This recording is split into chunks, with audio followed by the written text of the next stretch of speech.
আমি নিজের চুলটাকে নিজেই দেখে চিনতে পারছি না। আমার অনেক ইচ্ছা ছিল আমি চুলটাকে ট্রিটমেন্ট করাবো, আজকে করেছি। আমি ভাবতেই পারছি না আমার চুলটা এত শাইনিং করবে।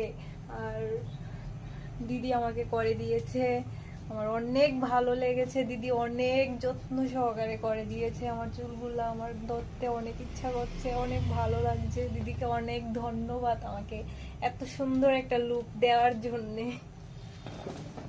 গিয়েছিল দিদির কাছে চুলটাকে একটা ট্রিটমেন্ট দেবে, তো আমি করে দিয়েছি। আমি তো খুবই খুশি, ভালো লাগছে অনেক খুশি, হ্যাঁ অনেক ভালো লেগেছে। ঠিক আছে, আরেকটা কথা চিনতেই বলবো। পারছি না। হ্যাঁ, খুশি যেহেতু চুলটাকে কিন্তু যত্ন নেবে, কেমন? যত্ন নিলে সবসময় ঠিক থাকবে।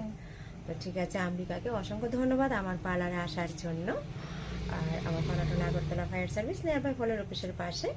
অবশ্যই যে কোনো হেয়ারের কাজ আর স্কিনের কাজ হয়, তো মেকআপের কাজও হয়, তো তোমরা অবশ্যই আসতে পারো। ঠিক আছে, আসবে। দিদি অনেক যত্ন সহকারে কাজ করে, এ আসলেই বুঝতে পারবে। ঠিক আছে, সবাইকে টাটা।